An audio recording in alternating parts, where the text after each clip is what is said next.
Someone will call it to order. I'd like to call this meeting to order at 2 p.m.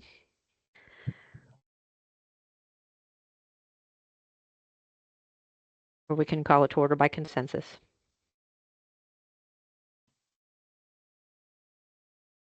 I guess the consensus of everybody, the committee. Right. Yeah.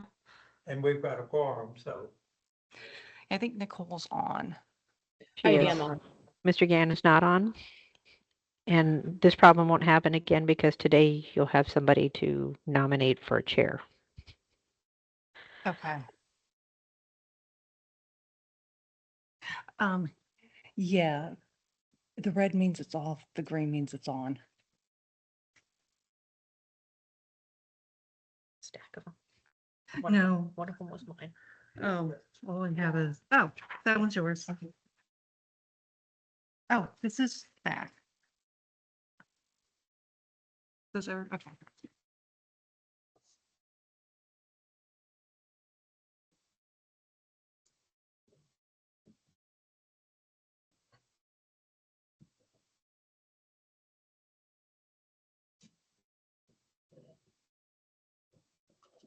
Madam Treasurer, the first matter on the agenda is approval of the agenda.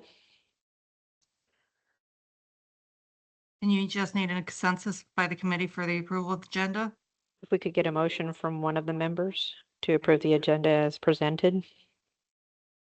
Move to approve the agenda. Oh, I need to tell you. Yes. I move to approve the agenda as presented. Do we have a second? I'll second it. All in favor, please indicate by Aye. saying aye. Aye. Aye. Any opposed? The motion passes. Next item on the agenda is approval of the minutes from the meeting on January 8th, 2025. Is there a motion to approve the minutes as presented? Motion to approve. Oh. I don't have a copy of them, but I have,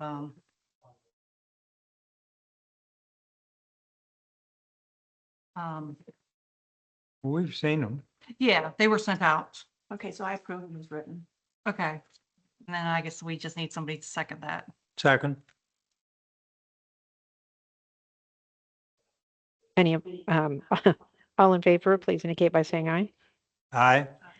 Any opposed? The minutes are adopted. The next item on the agenda is review of monthly treasurer's reports. There is none. Yeah. And the following is matters of discussion. Item 3.1, introductions.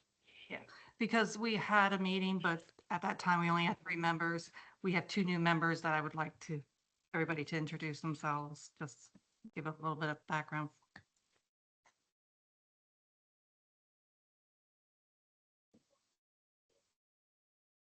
Is the member on? The member? Yes, Yeah. Nicole, Nicole. yeah. Oh, Hi, Nicole. Sure. Hi, everyone. I'm sorry I wasn't able to be there in person, but my name's Nicole Williams. And I have, I don't know, about 20 years of experience in finance and accounting, also transformation, change management, artificial intelligence, and other technologies. And so I do have a bachelor's in accounting and a master's in accounting. I worked for the federal government for about the first 10 years of my career, and transitioned to the private sector after that to first an accounting firm where I ran their data science and artificial intelligence practice. And then I currently work for KPMG International, doing work within their transformation hub. We actually just published a report on artificial intelligence with the World Economic Forum that got published yesterday, which is super exciting. So very happy about that.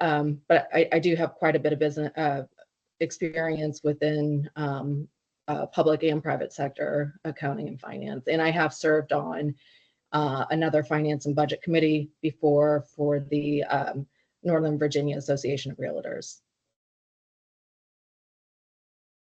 May I make a suggestion or ask? Previously, we could see Nicole and the meeting room. I don't think we need the meeting room. We can see that for ourselves. I think it would be nicer. Yeah. If, thank you.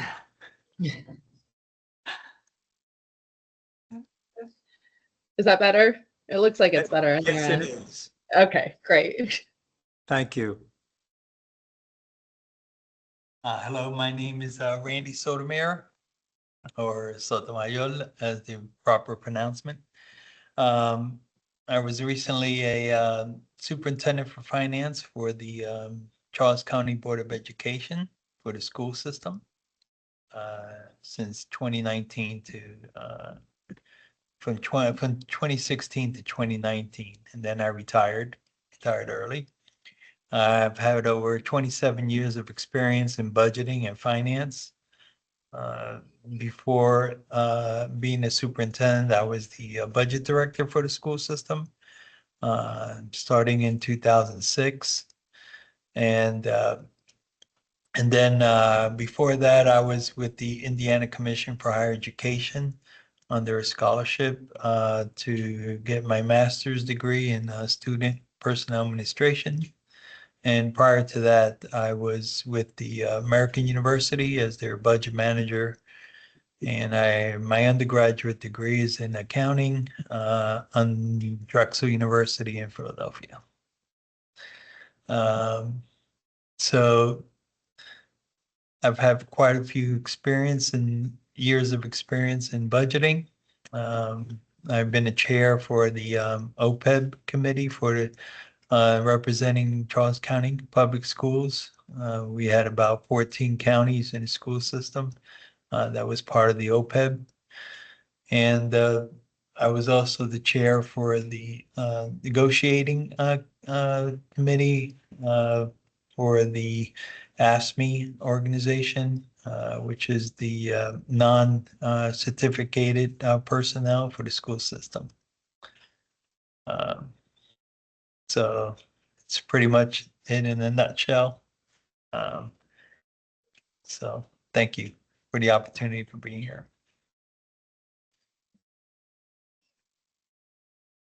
I've beat up the microphone.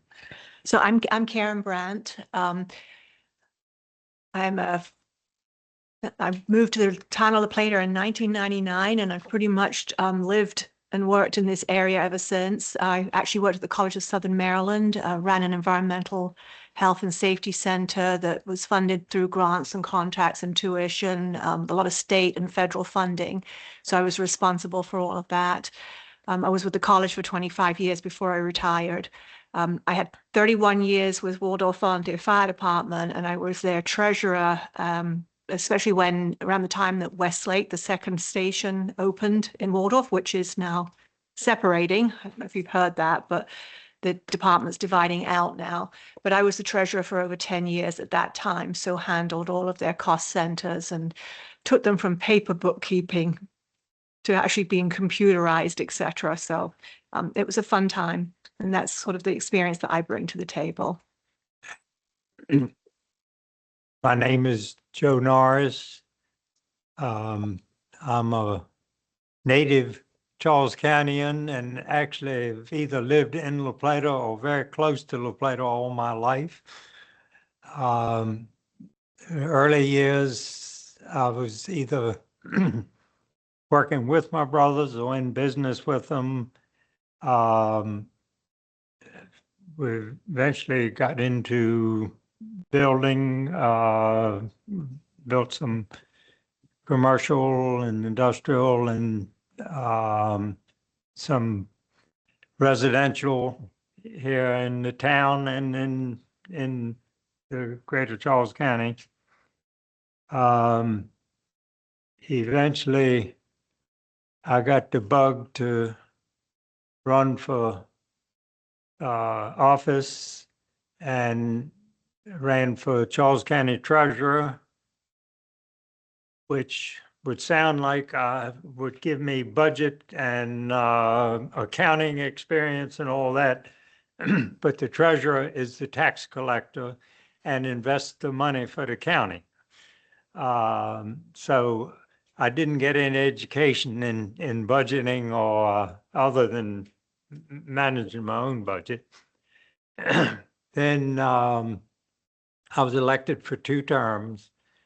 Then the town of La Plata, which I'd been somewhat active with over the years or interacted with, and actually one of the prouder things I've done, I was chairman of the Centennial Committee back in 1988 for the 100-year celebration. Anyway, they recruited me to be the treasurer over here. I guess they thought that since it was the same title, I must have the same knowledge. I tried to talk them out of doing it, but I came here and served as the treasurer for 7 or 8 years, which was totally different from being a county treasurer. And after I retired from that, I was on the council for 2 terms for 8 years. And since then, I'm still living in La Plata and enjoy being active with the town. Thank you. I just wanted to make sure everybody introduced themselves. So the next agenda item is discussion and establishment of the rules of procedure. I know we talked about it and I made some of the changes that you guys recommended.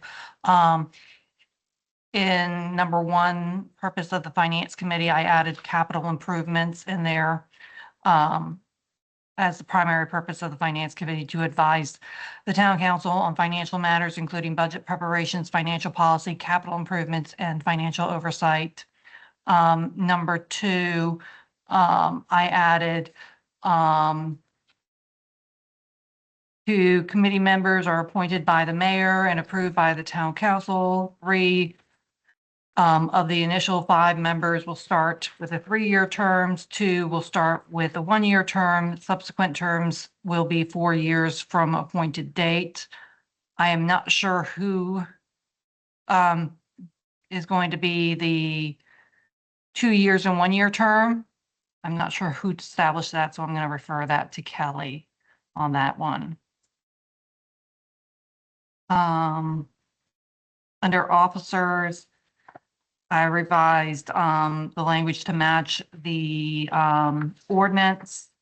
At this time, we do intend to change the ordinance, but it's currently that the mayor will appoint the chair and vice chair, and council will approve. Also, under number 3, as both chair and vice chair are required to complete trainings of the Open Meeting Act through the Maryland Attorney General Office. Open Meeting Act training is recommended for all committee members. I know there was some question about should we make all committee members take that training or just the chair and vice chair? Sarah?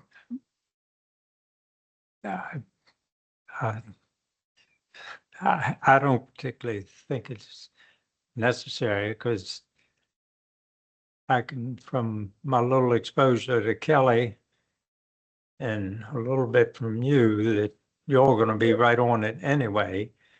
And unless things have changed, I'm somewhat familiar, and I guarantee that these folks are familiar with open meetings. I'd be surprised if they weren't. I just need to know if we're going to keep it the way it is, just making the chair and vice chair take that training, or if it's going to be for all members. I move that, go ahead. I would say just for the chair and the vice chair. And optional maybe, if And if anybody needs to or would like to. Okay, so make keep it as Open Meeting Act Yeah. training is recommended for all committee members. yeah, Okay. that's fine. But chair and vice chair. Yeah, They're they'll required. have to take the training. Okay. Yes. And then under number 4 meetings, I added on the 4th bullet point, the committee may hold special meetings with prior notice as required by Maryland Open Meeting Act. And then attendance at the meetings may be in person or virtual via Microsoft Teams arranged in advance with the town clerk through the committee chairperson. And then to number 5 agendas, we added approval of agenda after call to order. And then under number 7, financial reporting and review, the first bullet point, we extended that. The committee will review monthly and quarterly financial report, including but not limited to income, expenditures, capital assets, asset management, and budget compliance. And then the second bullet point under 7, we added or feedback and or further investigation. So any financial irregularities or issues should be flagged for feedback or future investigation or action by town council. And then lastly, the last bullet point under 13, under ethical standards, we added the ethics commission. So any instance of unethical behavior should be reported to, it should be the town's ethics commission for investigation. I need to add a T to that. Were there any other changes?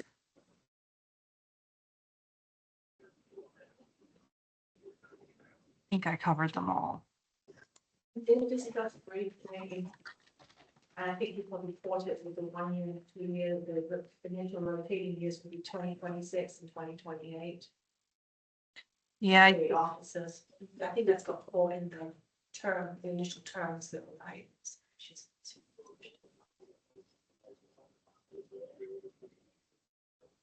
let's see. So the only thing I changed, there was, we had typically 4 years. I changed it to the actual language within the ordinance. Okay. Yeah. Can you reread that one? So committee members are appointed by the mayor and approved by town council. 3 of initial 5 members will start with 3-year terms. 2 will start with 1-year terms. Subsequent terms will be 4 years from appointment date. That's fine.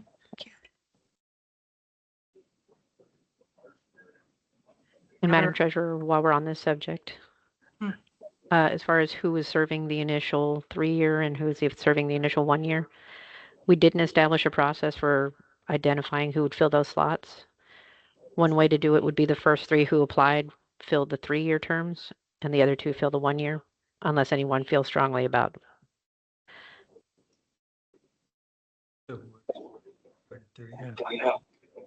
So, Joe. Let's see. So you and Nicole would be the 1-year terms because you are the last 2 members. Okay. And the others would be the 3-year terms. If And- everybody's okay with that. And the renewal, I mean, there's no limit on. Yeah, there's no limit. Yeah. On the number of terms you Yeah, can there's serve. no limit. Right. Yeah. Okay. Yep. And is there a way that you have to say that you wish to continue in the position? Should that be addressed? I'm sure that we need to reappoint. put Near you- the end of your term, we'll contact you to make sure that you do want to be reappointed. And then that'll go through a process of reappointment through the town council. And that doesn't need to be addressed in the officers under the rules of procedure. I'm gonna refer that to Kelly. Not under the officers. Do you want to cover that in terms of appointment? Might be a good idea. Okay, let me add that. And the reason for the 2 different lengths of terms is just so it's just staggered terms and the entire committee doesn't turn over the same year.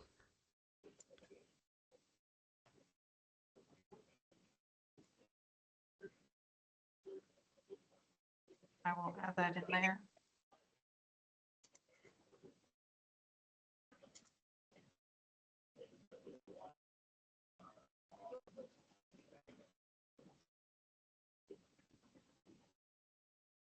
Anything else?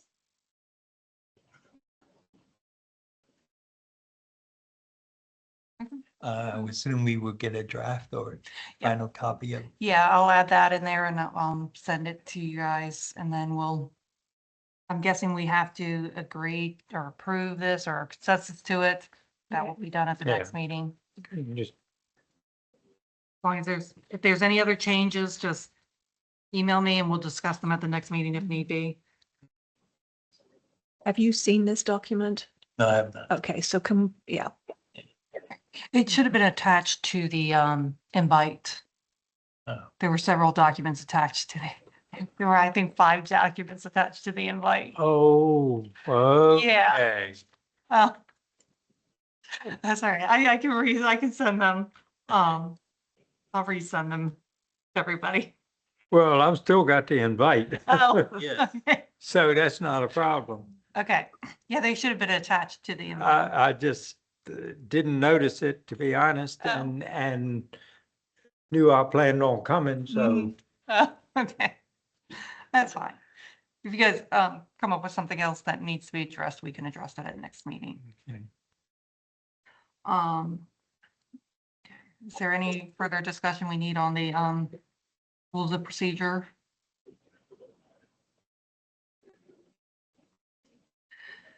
All right, now we need to select a chair and vice chair. So that I put that forth to the town manager put that forth to the council for approval.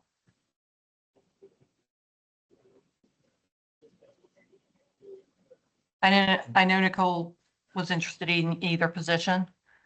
So She was or was not? was. Was. No, I am. I was interested in either position depending on what others wanted to do. If somebody else wanted to be the chairperson, then I was okay with doing the vice chair.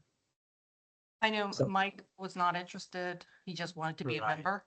So I'm gonna leave it up to you guys to determine who's So- gonna be chair or vice chair. I would nominate Nicole as chairperson. I'll second that. I keep doing that.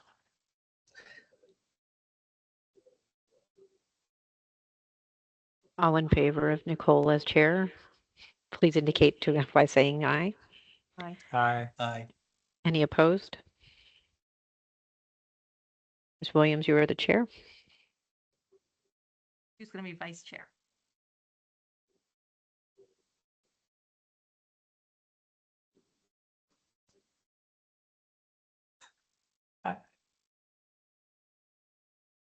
Are you interested? I'd put Randy forward as vice chair. Excellent.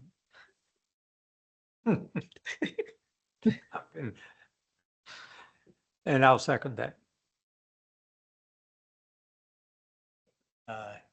Okay, I'll take the vice chair.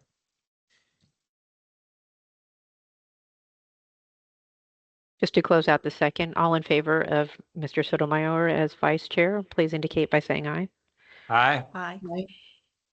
Any opposed? Congratulations, Mr. Sotomayor.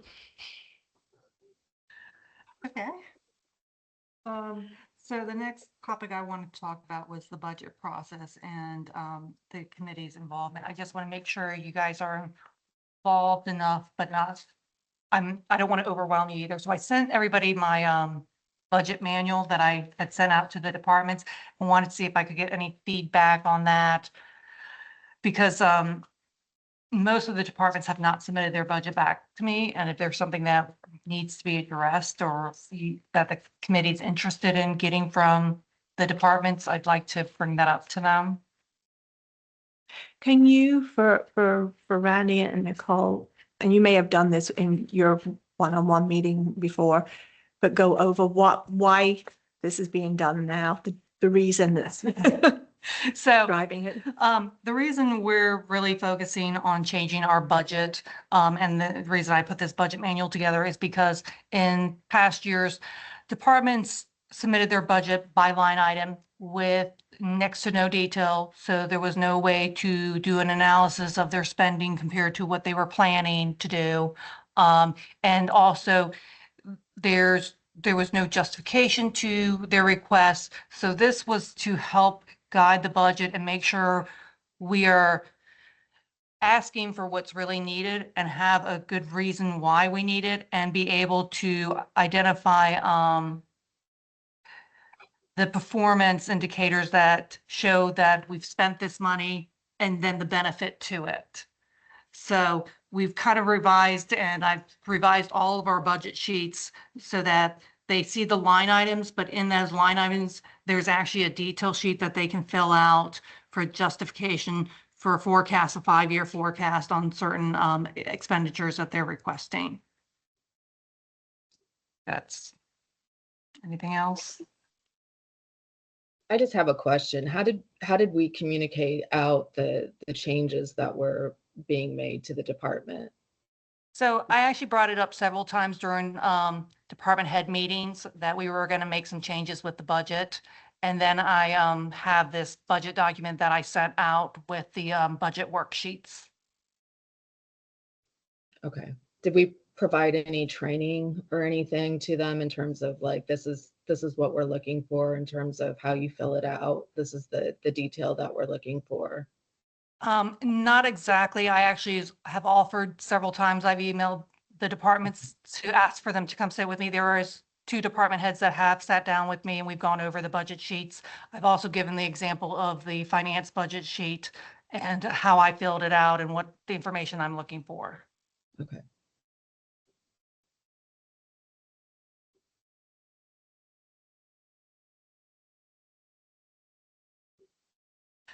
I mean, I just was trying to get some feedback on if there was something I excluded, if I'm probably asking for more than what they can provide, but I figured see what they come up with.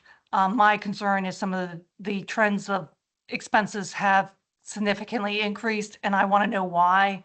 And I'm not getting that detail from the departments, so I want them to provide that detail when they're asking for that amount in their budget. So the information that the department's heads received, were there any historical data for them to see? And did they have a form to fill out? Yes. Uniform? So I do provide 3 years of data. I also, all of them have access to our finance system to run reports. And I actually just sat with one to go over how to run the reports so that they can actually see the detail. The budget sheets, there are forms that they fill out. It's very structured on what I'm looking for and examples. Like I provided the finance budget because there's a tab for program enhancements. And one of the things that I'm looking for finance to do is to get an asset management process and system in place. So I included that in my budget as a program enhancement and how it fits into the strategic plan and our comp plan and the objectives for it. So in section 5, required forms and documentation, those 7 points is what needs to be or is included in the form that you sent out. Most of them are, but some, like the description of the department. Hold on, I'm going to bring that up. Would you like a paper copy? That You all right? Thank you. Okay. So the department budget request Excel workbook that is provided to them. And within there's a tab for the justification of new expenditures. There is a tab for that. That's the program enhancement. Personnel summary. I did give them a listing of their current personnel and vacant positions and requested them to put in a detailed description on those. The department budget summary, that is that they would have, that's a narrative that I would be requesting from them. The department performance, and that would be a narrative. That's not a form that they fill out, nor is the summary of changes. And the contracts and the grant funding, those are documentations that I would need from them when they submit the requests. So really the only ones that they actually have a template to follow is the budget workbook, which is the line item budget, and then that will feed in from the detailed budget reports for like contracted services and having them list that. And I probably should send you I'll send you the finance budget. I just have to save it because there's a lot of links into it because like the salaries, I'm the one who puts the salaries together. So it's linked into other books, but I can definitely send you the finance budget worksheet so you can have an idea of what it looks like. Yeah, the summary of personnel, that's in the worksheet. The program enhancements or new expenditures, that's in the workbook. But as far as the department budget summary, department performance, summary of changes, and the contracts, there's no template for those.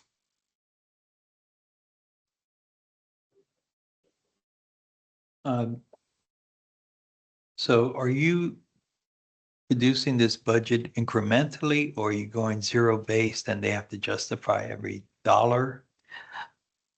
They don't have to, I'm looking for them to justify any line item over 5,000. Oh, Is what I'm looking. Yes, Okay. any line item that's over 5,000, but I also did a target budget. So I, based on the information I currently have regarding tax revenues, since I don't have the reports from the county yet, income's kind of hard too. I've looked at what we've had previously and made an estimate of what our revenues are going to be. And then I gave them amount to target for their budget to not exceed.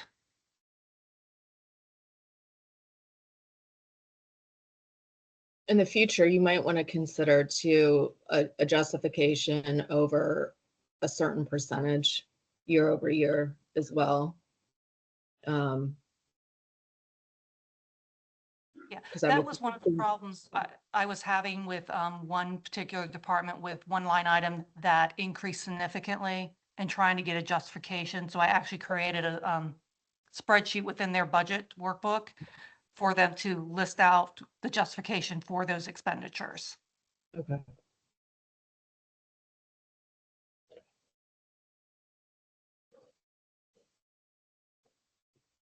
Do the department managers manage vacancies, or is that all kept in central?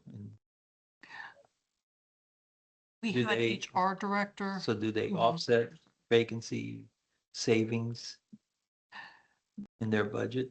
Not they, necessarily, but I mean, it's not, so before the budget would be based on department as a whole, not necessarily category or line item. We would look at them staying within the budget based on the department as a whole. I'm now saying you need to stay within your budget based on category. I'm going to start with category. I don't think I'll ever go to line item, but we'll see what happens with category. So you can't take salaries to cover, say, supplies, but maybe you could request to take salaries to cover a contract service that would have been normally done by an employee, but because we have a vacancy there and we need that service done, we're hiring a contractor intern.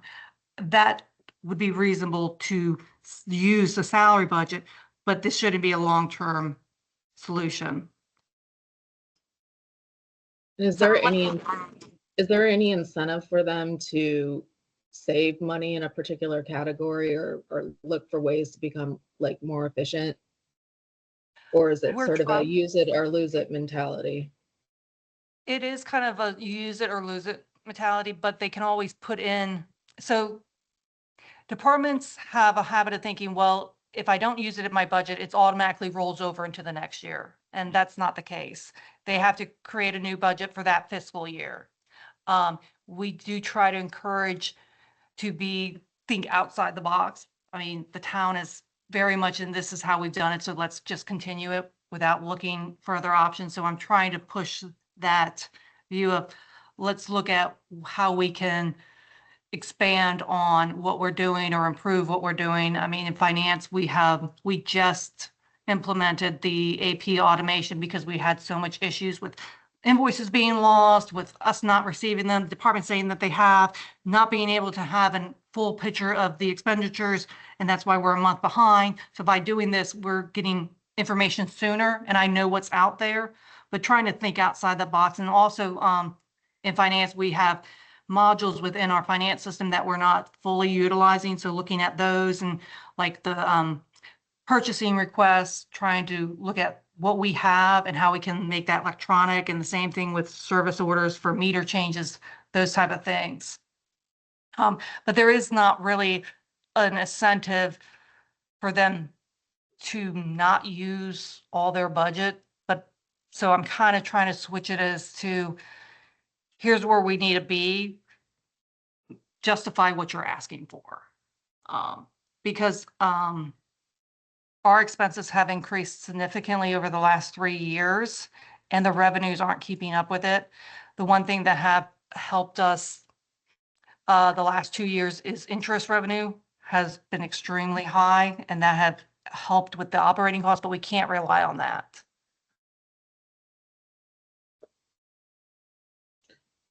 Yeah, I mean, ideally by automating some things, right, there should be efficiencies gained. I mean, it's just something that you probably want to think about long term, like how do you incentivize becoming more efficient in line items so that maybe they can be utilized for other things.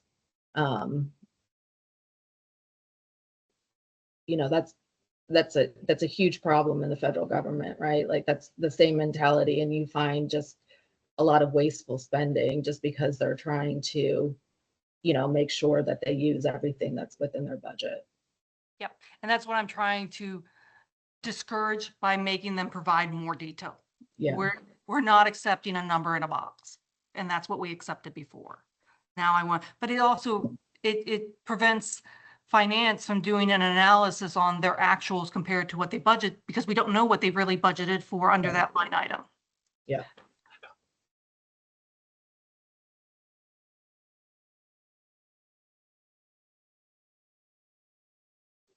Any other questions, concerns, recommendations?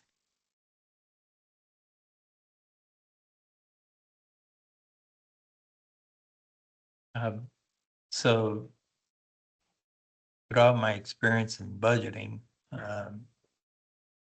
all budgets are at least 85% salaries, including benefits. And so that's usually controlled centrally, and we monitor lab salary savings. So the departments do not see any full-time positions at all. They manage their part-time positions if there is a budget, so forth. And they are judged based on the bottom line of that budget, excluding full-time salaries and benefits. Actually, when I put the budget together, I'm the one who calculates the salaries, and I took that into consideration when I gave them their target budget amount, that they don't have control necessarily over the salaries. But they do have control over requesting positions. And we did a comp and salary and comp organizational study back in 22, and they added 15 new positions after that study, and they increased salaries considerably after that, which is part of the problem that we have, is that they made this choice of increasing salaries all at once and adding these new positions, and we didn't have the revenues necessarily to support all that at one time. But that's probably it. So when you put the budgets together, did you just have like the salaries in one line item, or just not included on there? So for them to see it on a monthly basis, to review their budget line items, we exclude all full-time salaries because we manage that centrally. Okay. And we, because those things, those line items, they go up every year based on COLA or whatever. Yeah. And so we manage the vacant positions. Now for them, for the department managers, they do see their part-time salaries, and they see all their other line items, contracted services, supplies, and any other categories, with the exception of benefits. And so we're controlling the salaries and the benefits, which is a major part of their budget. Yep. And then they're managing those constant variables, contracted services and so forth. What about? So back to the incentive part, that Madam Chair was talking about. It's best that they look at contracts, review their contracts and see, okay, we can do something here that's cheaper or bid out contract every 3 years. I don't know how that process is. I'm going to send you our procurement policy, which we just implemented in August. Okay. It was a big change. So, but I will send you Okay. that procurement policy. Okay. And one of them is having projects or services, contracted services bid out every 3 years, at least every 3 years. That was one of the things in there. And it was anything over 5,000, which could be low depending on what the department does, but I will definitely send you that. What about overtime? How did you guys manage that? Because we have some departments where overtime is just significant. And it's trying, even though the department got new positions, overtime still seems to climb. Yes. So as part of their review for their budget line items, overtime is in their line item budgets. Okay. So they monitor and say, oh, well, wait a minute, we're spending too much time in overtime. That is a management issue that they need to resolve. And then if they want to request overtime, then that's part of their line items. Okay. So it's considered part-time line item. Mhm. So that's part of their. I'm sure a big part of it is in public works, but is there a lot of overtime in public safety or police? That's where most of the overtime is in Is that public right? safety. Public works, the overtime is normally very directed to a water leak or a main break. There is very little comparatively. There are overtimes for like the wastewater treatment plant to make sure it has monitoring 24/7. There is overtime there, but for the other departments within public works, it's normally very directed to a specific reason. Okay. How about events? There's overtime always for the events Okay. when it comes to public works. Yeah, Okay. yes. And do they see their revenues associated with their departments? Well, there's not a lot of direct revenue. So most of the revenue supported in the general fund is through the taxes. Now, we do have some new programs with the police that they just kind of reevaluated how they did parking tickets, and that's increased. And then they had the photo enforcement, which was started kind of a year late. That was one of their justifications of getting 2 new positions, is the photo enforcement will support that. But that started, we actually started receiving revenue for that back in late July.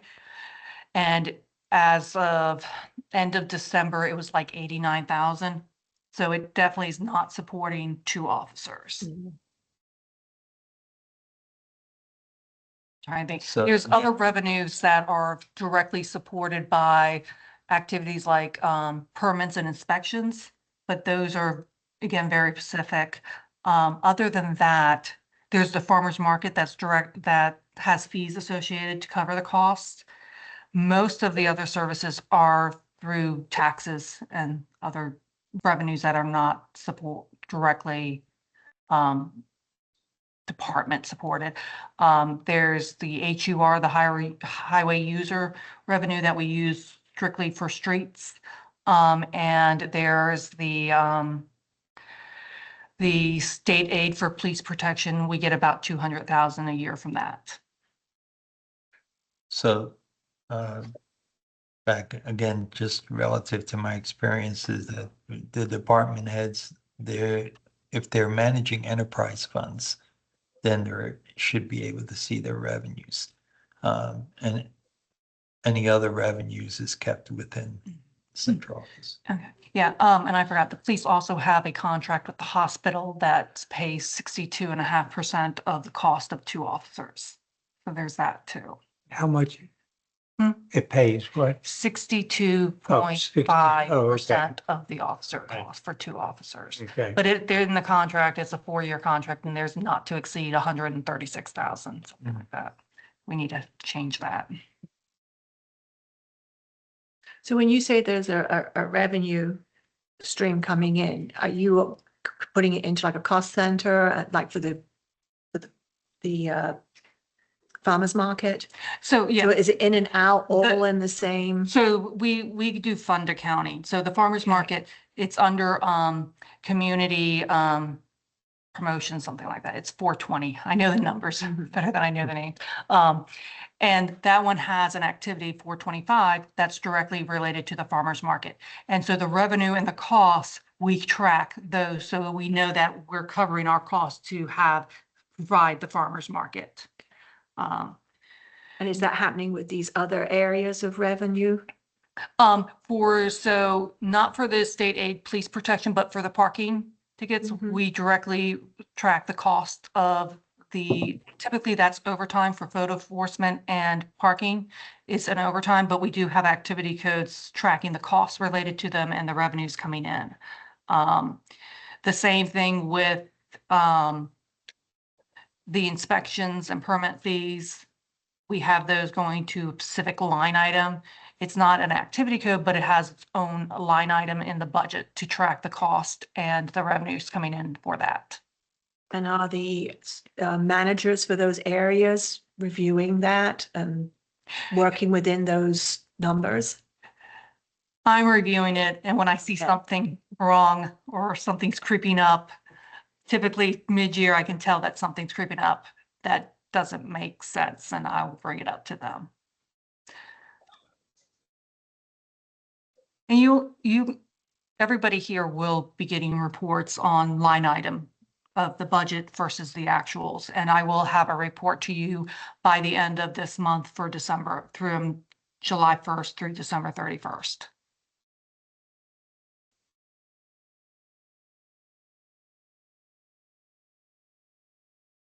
I noticed that you sent us a copy of the plan, the comprehensive plan, with the document that you sent out. I actually included that in the budget manual because that's something that I want them to think about when they start justifying expenses. So I added that as an appendix to it. So how on track is the town with what was in that plan, which is already pretty old? Nowhere. One of the items in there that I've been focused on is the capital improvement plan. And in there was a recommended to have a formal assessment of our assets. That has not been done. And that's one of my program enhancements that I put in my budget. And that's what I want departments to look at is this was the plan. What do we need to accomplish it? And that's what I'm looking at them when they're asking, how does it connect with the comp plan? Our strategic plan goals are pretty broad. If you read it, it's almost, you can fit almost anything you want in there. So I do want them to look at that, but the comp plan is what they had originally said, this is the direction we want to go in. And that's what I'm trying to have the departments look at is, okay, this is what you're doing. How does it fit in here? Is there a snapshot, a document, something that says where the town is right now compared to what's in that plan? If there is, I don't know about it, but I can ask about it. Hold on. Let me put it in my notes. Yeah, I mean, I think it would almost be helpful if there was some sort of dashboard that they had access to where they could actually go out and see how they're, whether it's a document. I mean, ideally it would be something that's automated that, all the department heads would have access in terms of how they're, performing as it relates to, these strategic goals and how their line items, align to it. I guess, and I didn't ask this before, but when you sent out the justification, did you ask for any type of alignment to the strategic goals? In some word I did, but not Okay. directly. Basically, it was like, okay, this is what you're asking for. How does it fit into our strategic goals or a comp plan? And how are you going to measure it? How are you going to show that you've accomplished that? And I kind of left that up to the department to determine what performance key indicators are you going to track and be able to show that you've accomplished that.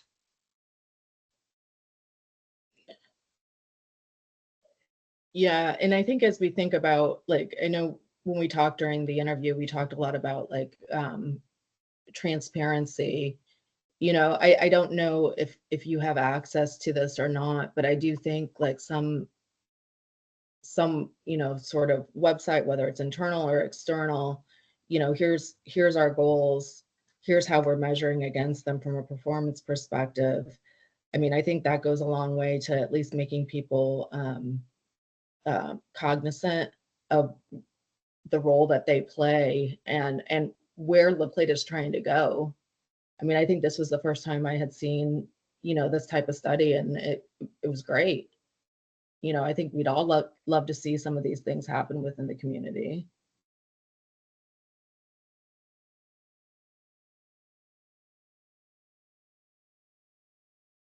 What is the life of the comp plan these days?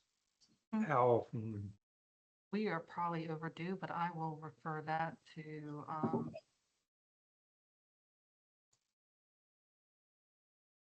Kelly, but I think it's kind of old, but it's the only document we have that has a plan in it. So. Generally, it's a 10-year plan, 10 years? correct? See, is that new? I thought it used to be 5 years. I don't know if that's new or not. It's a function of the planning department.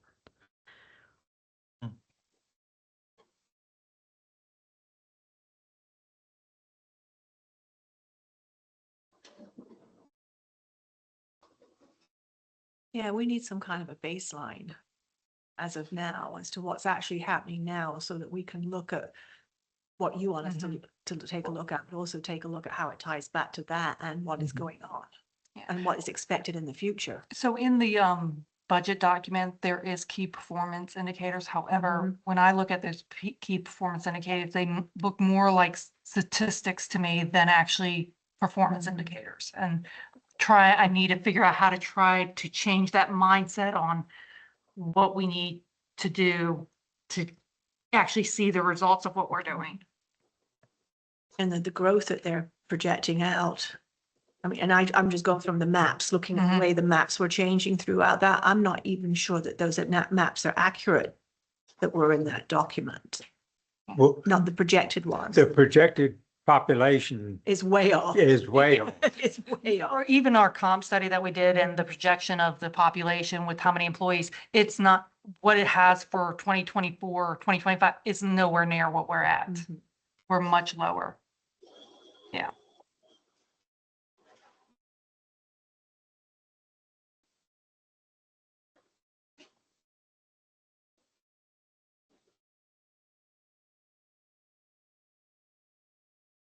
Anything else? All these points we'll talk with the town manager, see how we can implement them and get them going. But I find here change takes a lot of time. I've been trying to make the finance department digital for a long time, but I'm slowly making those steps to get it that way.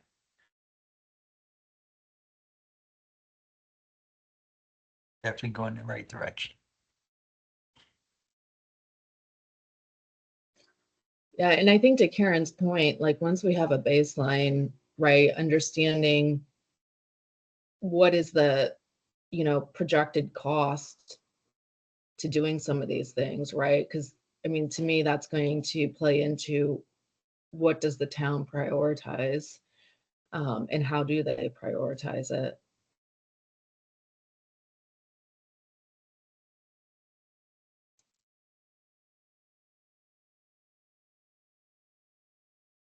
Yes, I'm looking forward to the budget report and see.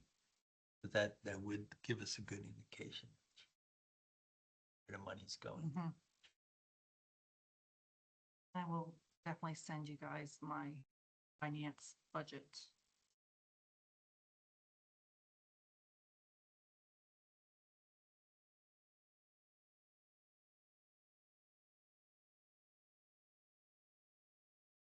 The budget reports are due Monday from the departments. However, I don't think they're gonna meet that deadline.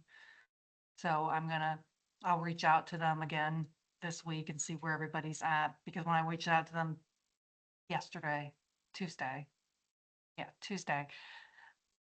nobody's done their budgets, so. But I did talk with Public Works and they're working on that now.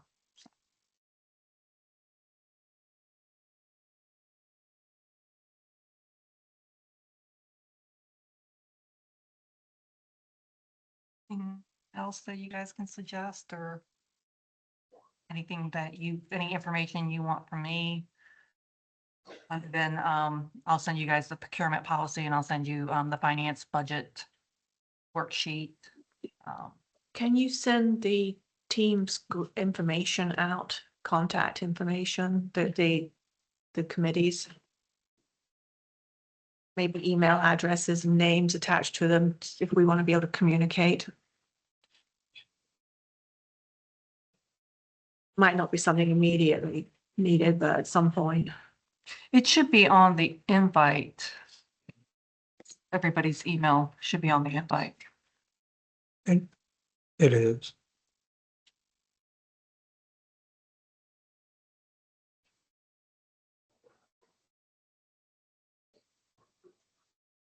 But I can send out, a listing of names. So Nicole is.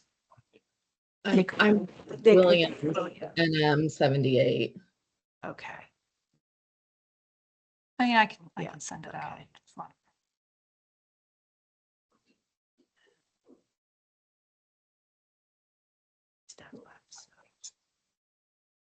Is anyone opposed to sharing like their cell phone number? I'd be happy to do that. Not a problem.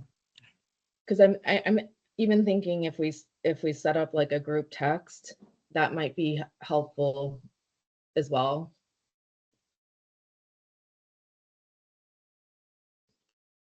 Yes, I'm willing to share my cell phone number. Okay. Should be on file somewhere. Yeah, I have phone numbers. Madam Treasurer, if I may. Hmm. In terms of informal communication, group texts are fine, but if you're discussing town business, you'll want to be careful as far as the Open Meetings Act goes. If it's, I mean, you're making recommendations, you're not making decisions on behalf of the town, but you'll want to be careful about that.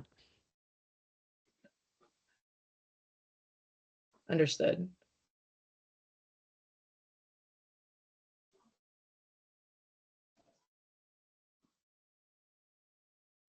I feel like there's a significant amount of core or baseline information that we need to get our heads around, and that we need to put a plan or a strategy together to make that happen. And honestly, I think we're gonna have to be very specific and to get that because I don't think it exists. Okay, yeah, I don't think it really exists, other than what you're getting from the reports, the monthly reports, which again, I feel are more statistical data than anything else. That is about as much that the departments provide, and we definitely need to tie that with the cost and the benefit. And that I think is a missing piece that has not been done. So it definitely will need some ideas on how to encourage departments to do that and how they can be able to seek and gather that information. Is there any, if it does not exist, is there anything preventing us from putting that together? The only thing I would say that might be an issue is time. A lot of the people that would be able to provide that information are the ones that are also stretched thin, per se. But if we could at least give them a guide or put something together and give them examples, we might be able to start there.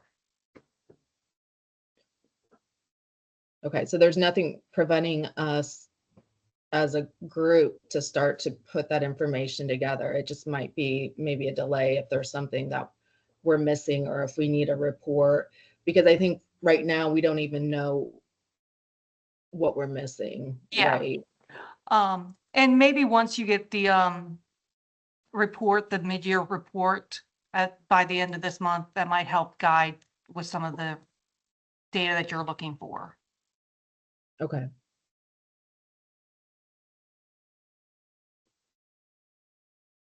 I guess I'm really looking at, okay, so in FY 23, we added 5 new officers. What has improved by doing that? What has the town accomplished? And that's what I'm trying to ask the departments to do. And because we're not getting that type of information. Are they able to tie it back to the growth that we've seen within the town? But if you look at our growth, it is not, It I hasn't mean. jumped that much No, it yet. has not. Still in I mean, progress. yes, it's kind of like looking at, our growth as a population and the expenses that have occurred. The growth and the expense trend is completely, it does not match. And maybe there's something else that we have to look for. There could be other factors. That's the reason why the police need new officers, because I'm not sure why, but And these are new pins. These are not replacements for somebody that's left. These are Yeah. new positions. yeah. Because we added 15 new positions when that comp study was done. And the only department that has not filled all those positions is Public Works. Every other department has filled them. Well, there are vacancies in there. The planning department has a couple vacancies. But it's really most of them in Public Works that the vacancies. And those were filled back in 13, you said? Hmm. I'm sorry, when were they filled? So they're not filled. When we did the comp study, Mhm. the organizational study in 22, they created 15 new positions. So 2022 is the new positions. Well, it created new positions in FY 23. So it was done in FY 22 and the positions were created in FY 23 budget. But even in, when we put this budget together, there will be a listing of the number of positions that are for each department and what they're for. But when you created those positions, there would have been a justification put forward at that point, right? There should have been. Unfortunately, I wasn't here during that time. And can anybody provide it? I have the organization study I can give you. Yeah. Yeah, I can give you the organization study.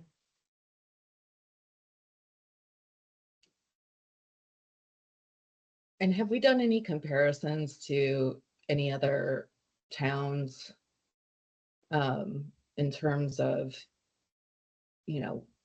what's average, what's median, like to kind of understand where we're sitting?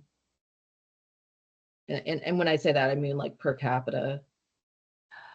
There has been, but I don't have that data, but I'm sure there has been. Because I know that it has been something that has been discussed, but I will ask for that.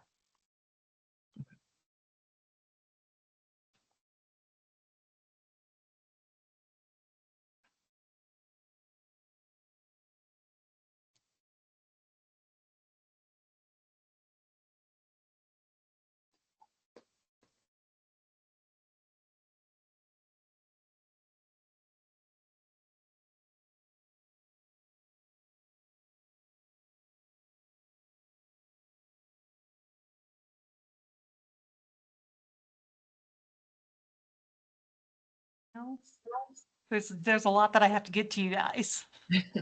And you're asking for more? Well, I'd rather get you all the information you need now.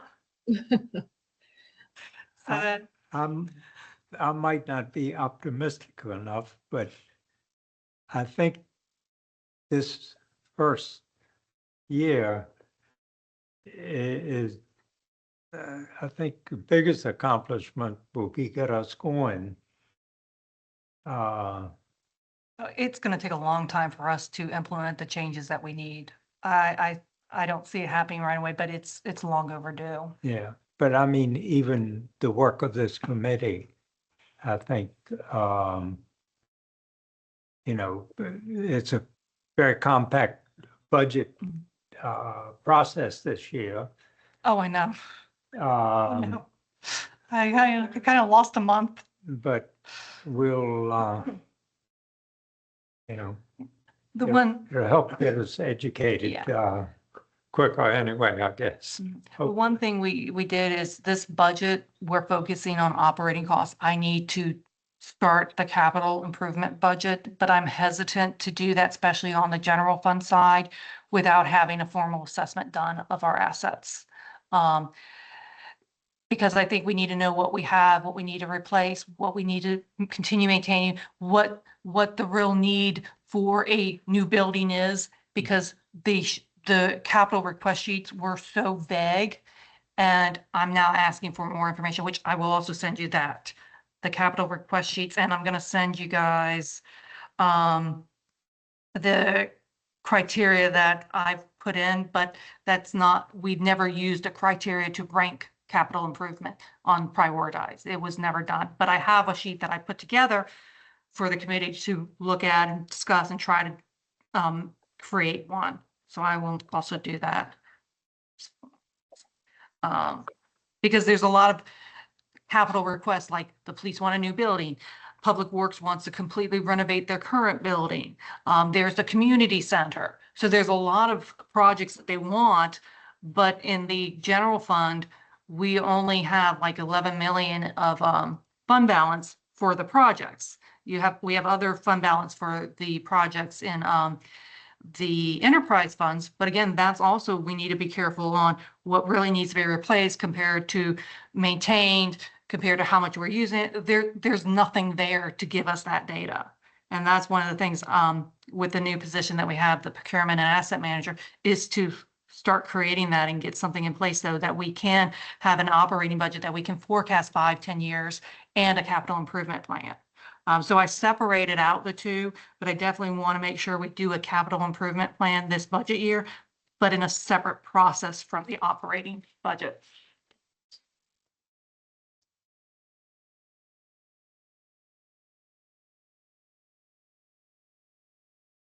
Do we also have an investment strategy for the funds that where they're sitting? And are there certain guidelines that you have to follow as it relates to those investments? Yes, we are very restricted. The priority is to safeguard the funds. So I am restricted to CDs, bonds, US bonds, and Agencies. yeah, we are very restricted. We do invest, so our bank invests a lot of it into CDs.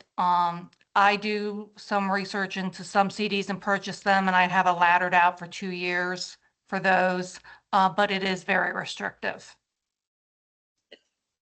Yeah, we might want to take a look at that. And I understand it's restrictive, but we might, if I remember correctly, based on the audit report, like the interest coming off of it was pretty minimal. We just might want to take a look at it because there's, high yield savings accounts, right? There's other things that might actually, We're in, some funds are invested in MILJIP, which I would say was getting between like 4.8, 5.2 last year, depending on it. Westbanco is, I think, 0.5 basis point above MILJIP. And then we also invest in multi-bank securities. And that's the one that I actually look at the CDs and pick and choose the CDs on those. And I've been trying to buy the ones that are 2 years out because I feel that interest rates are going to go down and I want to lock in those. But I can definitely get you the investment policy and you can look at the town's investment policy.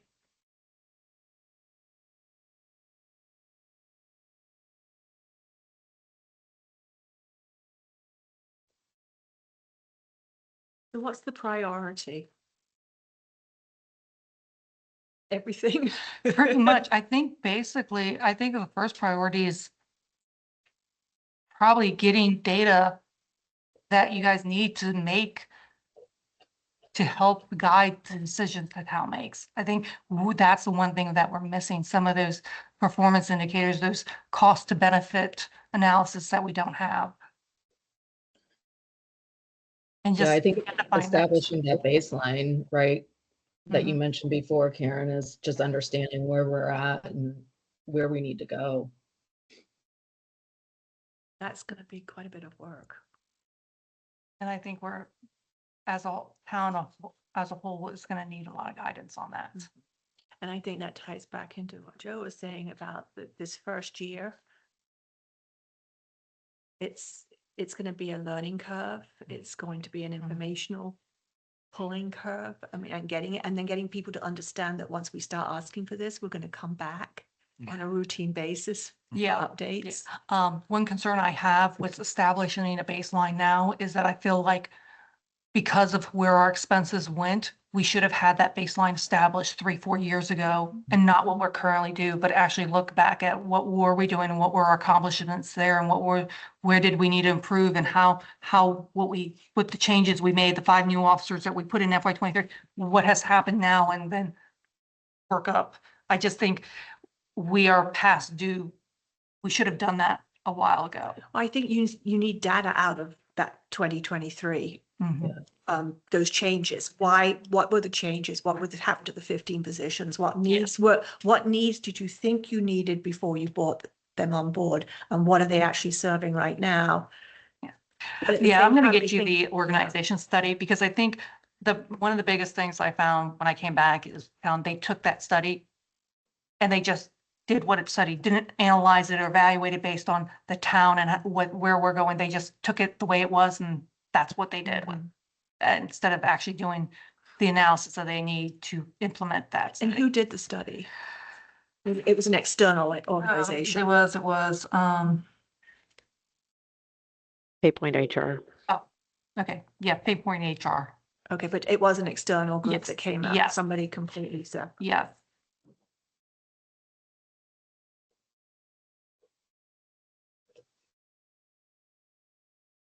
But I feel like there's two groups of information.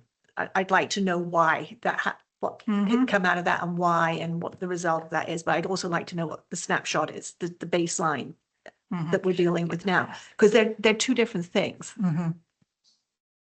Yeah, and I think that asking that is that culture isn't here, and that's what I'm trying to change. So that's why it's. Apparently, even with the council, it wasn't there to, I guess, to really think about it. Yeah, I think, well, the problem when this was done is there was no HR director at the time when they made this decision, and the treasurer that was in this position was disengaged. So there wasn't that advisory on how to actually implement it Right. efficiently. They didn't Yeah, have the support we needed. yeah. Yeah, and I think as you know, you're making these changes, you're gonna have to do a lot of like road shows, right? Talking to people, educating them over and over again. I mean, that's Mhm.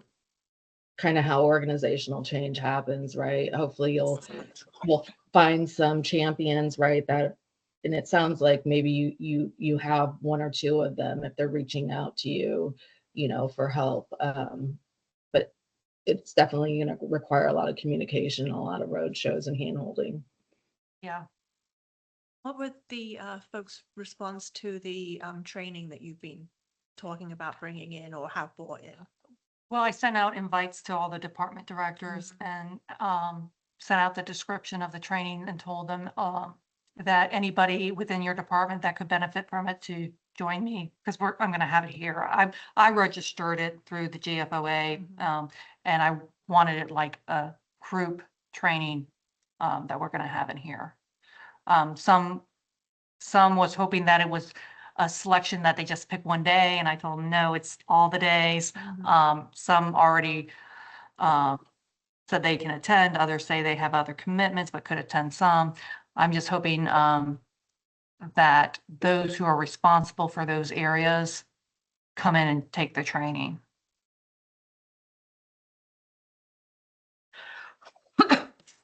Bless you. Those are all day training, is that right?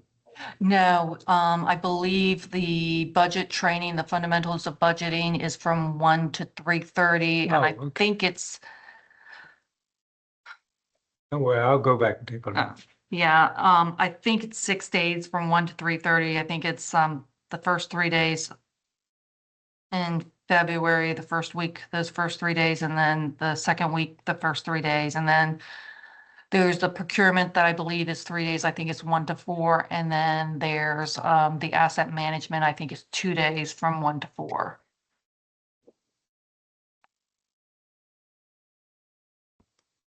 Do you have any mandatory training for any of this that they have to attend Not yet. I think depending on if they make the time for it, we might decide. I mean, either also- interactively online or face to face. I mean, Yeah. it doesn't have to be classroom style. No, Yeah. Or you could do a workshop where they come in with their data and you walk around and you work with them while they're putting in their information. Sometimes that's very helpful when someone has a deadline and they're struggling to meet it. Yeah, I do think like some sort of like PowerPoint, in addition to like the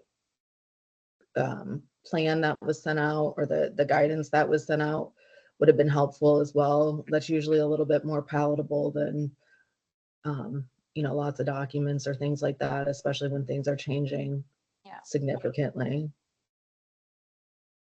yeah, the two that did reach out are fairly new to the budget process, so they're more apt to make the changes. Some of the Yeah. others have done the budget the way they've done it. There's one department head I really want to sit down and work with, and I will reach out to them again. Because I'm afraid I won't get what I'm asking for if I don't. Yeah, I think that's what my biggest concern is too, is that you're gonna not get what you're really looking for. Yeah. And I guess what's the, like, is there repercussions to that? Is there anything that you can do on your end to, if they don't give you what you want or what you're looking for? Unfortunately, I feel like I can ask for something, but if I don't have support of the town manager, it's harder to get my requests. So that's gonna be the key is because we are looking for a new town manager to have somebody that is gonna, be working with every department on their goals and make sure that each department gets the support that they need. And I think finance has been neglected for a long time and we really need to get some support from the top management. Absolutely. So what is the status of the town manager?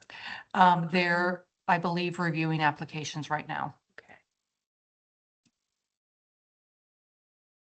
And they did a professional search on that. Yes, yes, they did.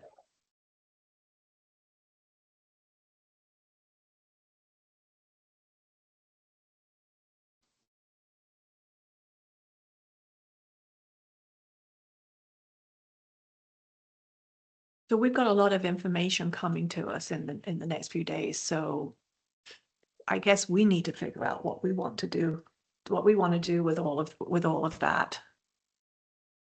What our next steps are, because otherwise it'll end up in my inbox and I'll be sitting here waiting for the next meeting. Would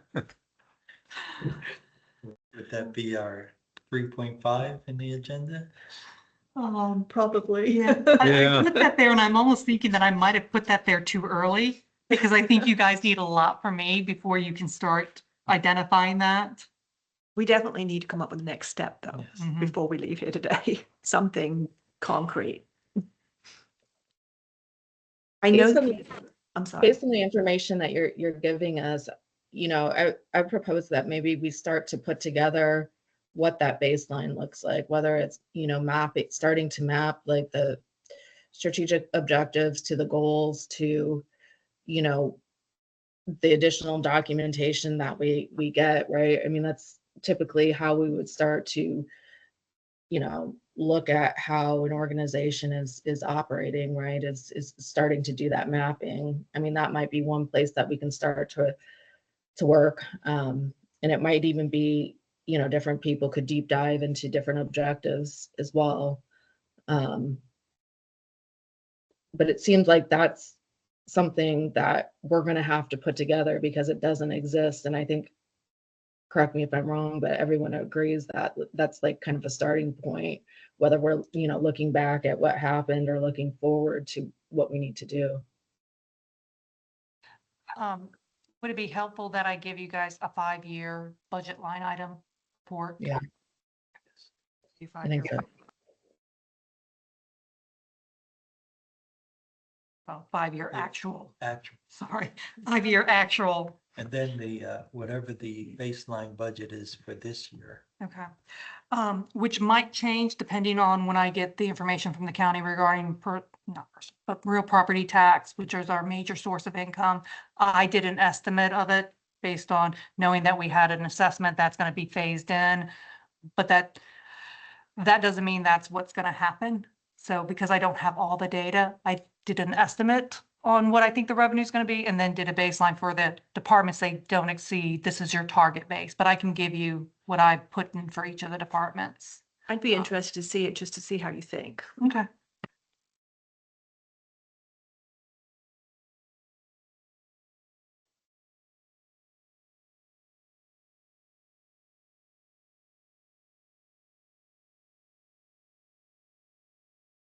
We had also at our last meeting talked about possibly adding an extra day each month while we were in this phase.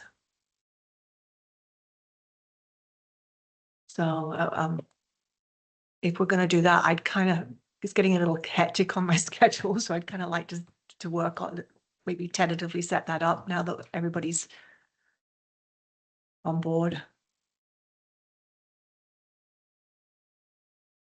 So what is the suggested schedule for meetings?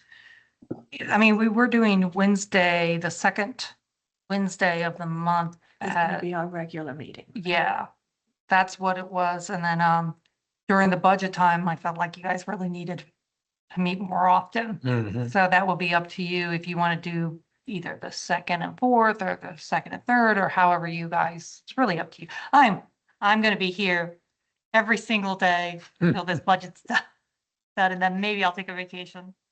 If I have time. So we didn't want to lock in the second day or another day until we had everybody sitting at the table, just in case you guys had lives outside of.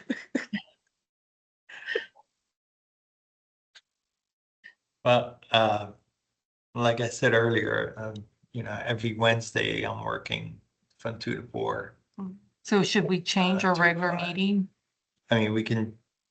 It's up- I mean, whatever works for you guys, I'm open.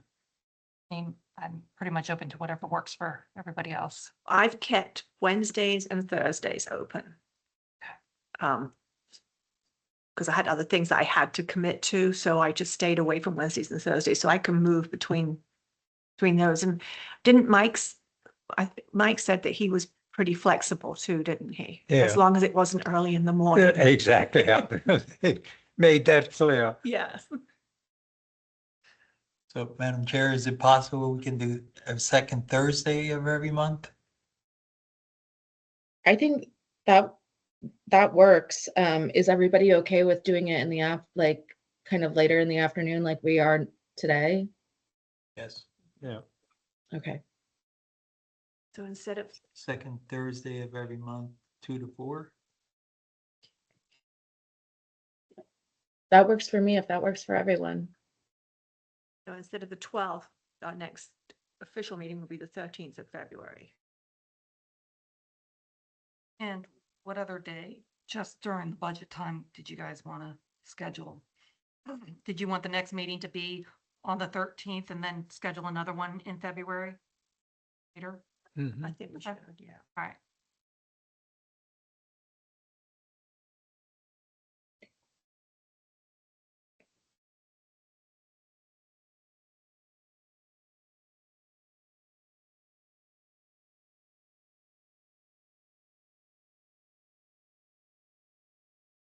Yeah, I can continue to stay with Thursdays, because are you working only the second Wednesday or every Wednesday? Every Wednesday. So I can stay with Thursdays. Works for you guys. It works for me. So we talk about, yeah, that's fine, it's So the fine. next meeting will be on February 13th at 2. Right. Now, to talk about the second meeting, We can determine that after the next meeting. okay, So we're going to hold second Thursday each month, 2 to 4 p.m. Okay. Okay. That's all that.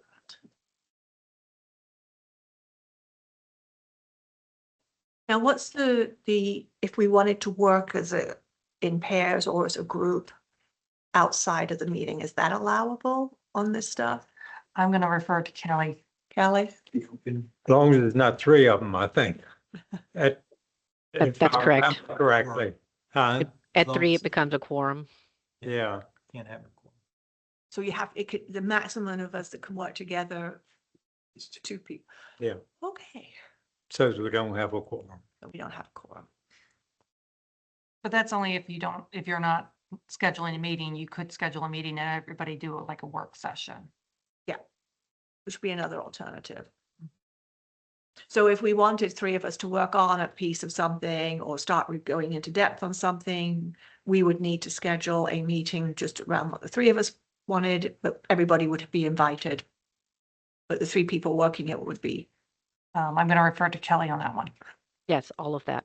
well, if above, How ma- okay. How much in advance do we need to give notice? At least 24 hours, longer if possible. Okay. So we do have some flexibility.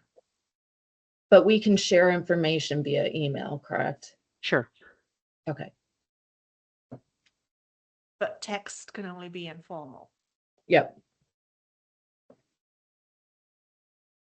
Is this written down anywhere? It's not really so much the form of communication, it's the content of the communication. It's a content. Okay.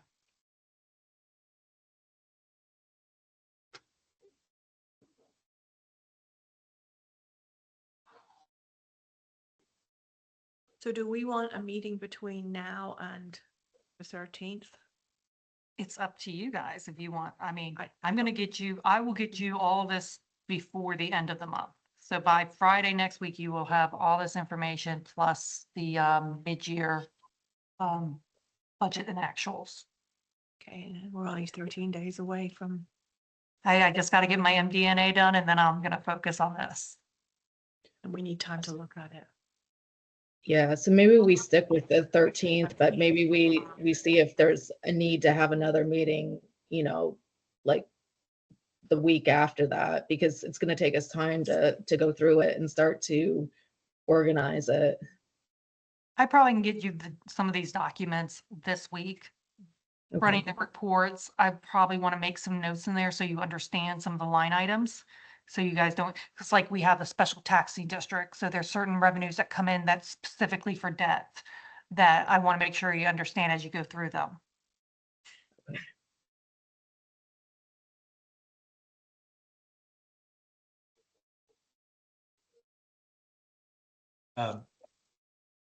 So Madam Chair, would we want to maybe meet on the 6th of February?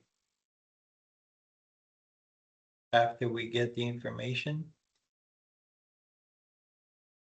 Is that going to give everyone enough time to look through it? Is it a lot of information? Well, I'm gonna run you 5-year reports, but I gotta make sure that, because I can't run a report for 5 years. I've got to run each one individually. So it's not like I can just run a report, but I also want to make some notes so that you guys understand, like the Heritage Green special taxing is tax revenues come in to cover the debt. Those type of things. That's probably one of the main ones. And the fact like street costs are typically covered completely by the HUR dollars. We don't really use other town funds to cover resurfacing of streets. So there's certain like little things that I know that we get this revenue, but it's earmarked for something specific. We don't necessarily are required to do that. That's just how the town has chosen to use the funds. And it has made sense in the past. Oh, yeah. But those are some of the type of things I'm trying to get from the departments, and I understand that, well, they do have a list, but nobody knows where the list, like the streets. How do they prioritize? When you ask to put this amount in the budget and we're gonna use all the HUR dollars that we're getting, which I believe is gonna be like 800,000 for FY26. That was the last letter that I got from them. Is that right? Yeah, they said it was gonna be like 811,000 for FY26. Oh, hell. So what streets deemed to use those funds, and how are you selecting those streets? We might just need to, like I got anything to do with it. They might need to think about, not spending, I mean, whether they really need. Exactly, because our reserves, we don't have any more HUR dollars in the reserves. We have like 208,000, but that was used last year. Yeah. So we don't have any more HUR dollars reserved for street resurfacing. Okay. They've depleted all that. So, yeah, because yeah, we could just use, say, 500,000 of that and put the others in the reserve for later as the streets actually really meet that benchmark of needing to be done. compared to, well, it can last another year or so. Let's push it off a year. Put the funds in this reserve so we have it, but not necessarily use it all at once. And with what I've been reading and hearing a little bit, that could be in danger in future Yeah. years. I was surprised when I got the letter, like 811,000. I thought it was Yeah. going down. Because I It mean, just would keeps that going be up. the first time they raided Yeah. that fund? Mhm. Yeah.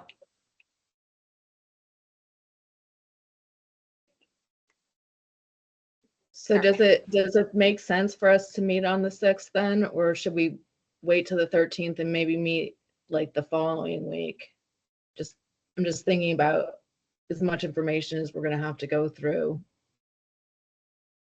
What do you guys think? 17th is a holiday, right? The 6th. The following February. week would be the 20th. The 20th, yeah.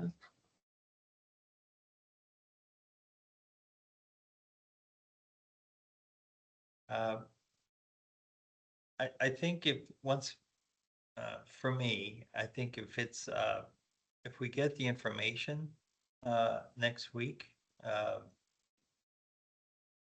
we should be able to maybe come on the 6th and have a Q&A of, Right. what is this, Okay.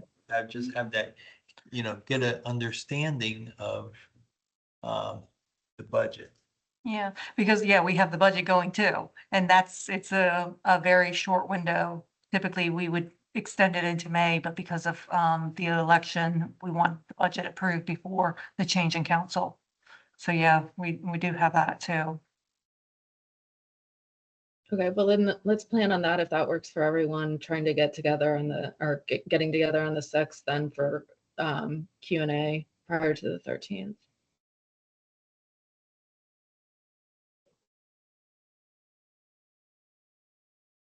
I mean, we can call it a work session if you like.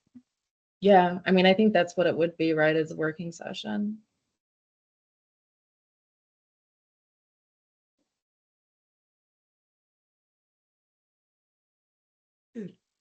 Is the agenda different for a work session? And do we have a work session agenda, or do we need to worry about agenda? I'm going to refer to Kelly. Yeah. Did The you hear agenda that? would still be the same. Okay. It'd still be the same. Okay, we can just roll through the items that aren't relevant that time. Correct. Okay, thank you. So 2 to 4 on the 6th, 2 to 4 on the 13th, Yes. and we bounce to March, maybe. Yeah, maybe. We would still be in February. Or it felt like, what's the term, drinking out of a hose, is what we may be doing for the next little while anyway. Getting familiar. I think so.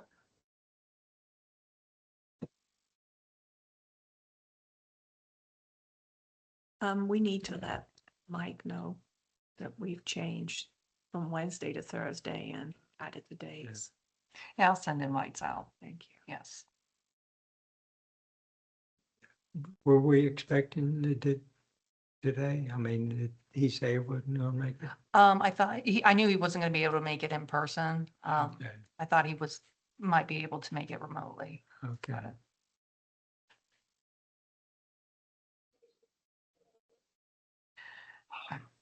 I guess there's a lot to start with. So we'll start with that, and then as things come up and you need more information, we'll pull that, and as your suggestions come out, we'll develop a plan to try to gather that information. I think that what we comes out of it for us, you'll actually be able to use it for your new town manager and also maybe to get your management on board in your different departments if they start seeing the picture that we build.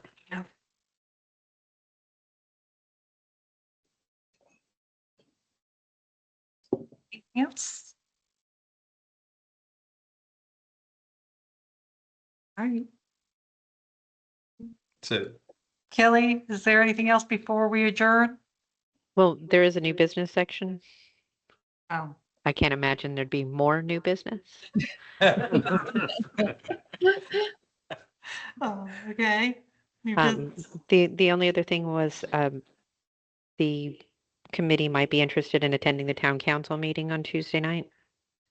Yes. USI will be there talking about the Yes, pension proposal. yeah, the police are looking for an additional pension, and that was what the council had put into the budget. So there is there's two entities that are say that they could put this together. It's been a very hard task to find someplace that would be willing to take on this task. So one of them is coming to speak next Tuesday regarding the pension. The additional pension, yeah. what time is that? Or is that gonna be in the, It, it's in the it's in the, publication? yeah. Okay, What's Town the council meeting starts at 6 p.m. okay, thanks. This has been a long running thing. I will give you a little, I probably told some of you guys, some of my concerns with it is the long-term obligation that the town has. I have suggested an alternative, which would be a 457 contribution instead of creating a whole new pension plan for the police. And they have the Maryland State Pension Plan, and to help subsidize it and help with early retirement, to do a contribution, a matching contribution to a 457 plan for those employees that are had to have physically demanding jobs. And what time's that at? 6 on Tuesday, 6 p.m. on Tuesday. Is this a regular council meeting or a work session? A regular council meeting. Regular, okay. And that's once a month or every 2 weeks? It's every second and fourth Tuesday of the month.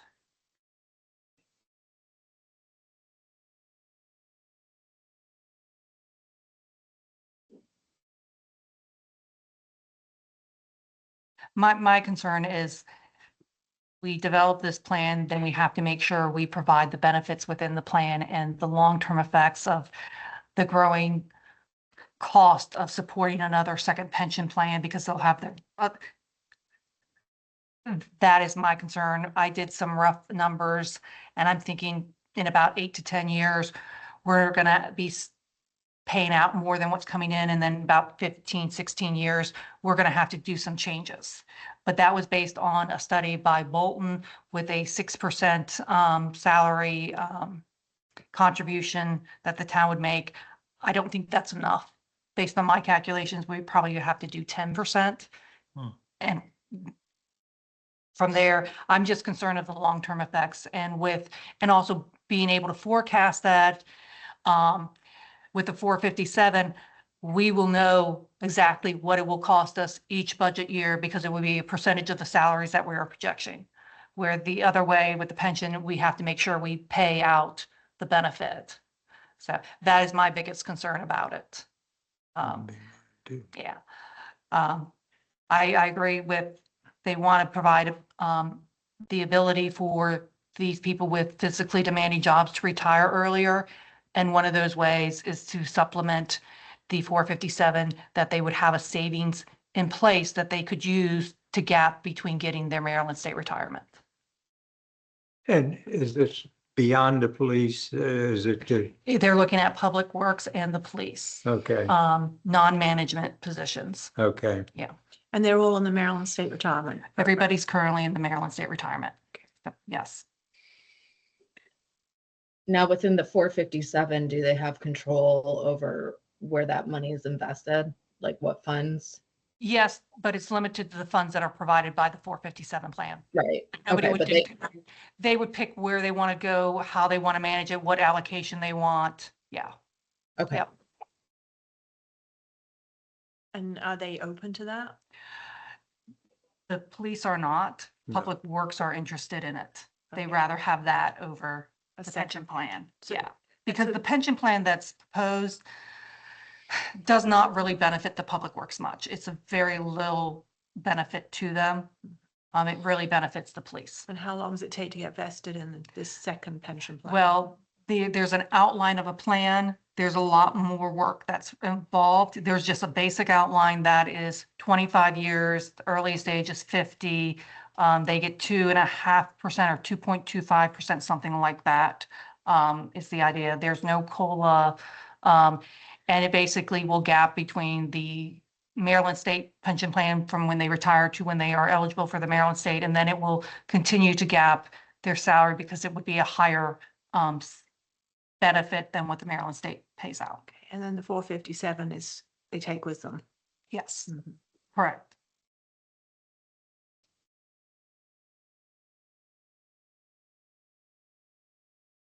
Why did they just come up with the idea, or how did they come up with the idea of a second pension plan? So originally they wanted to go into LEOPS, but it's not well funded and it would cost the town, I believe it was 37% of salaries, something that we really couldn't afford.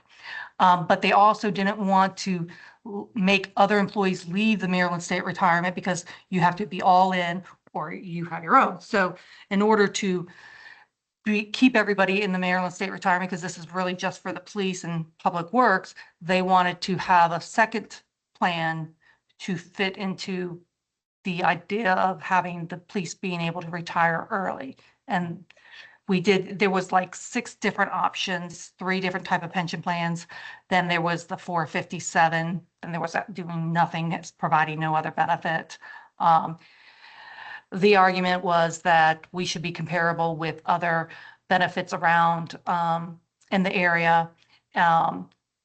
But there's other considerations I don't think are being taken. In fact, one of the responsibilities that a town police officer has compared to a county police officer or state police officer.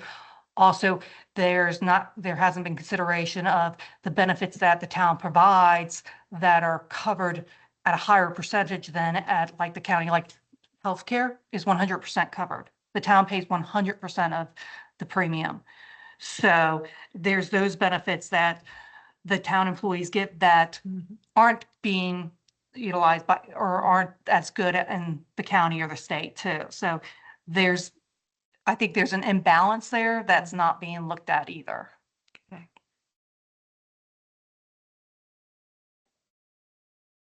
And this meeting on Tuesday is, This meeting is to go over a company that could develop and manage the pension plan. a second pension A plan. second. Okay. Yes.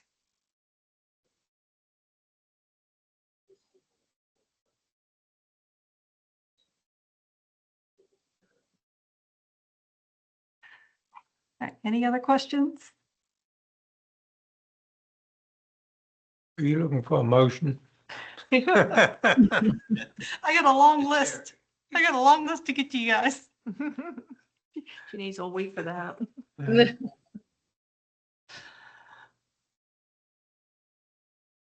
Is there a motion to adjourn? I think she might have been frozen. Motion to adjourn. A second. Aye. All right.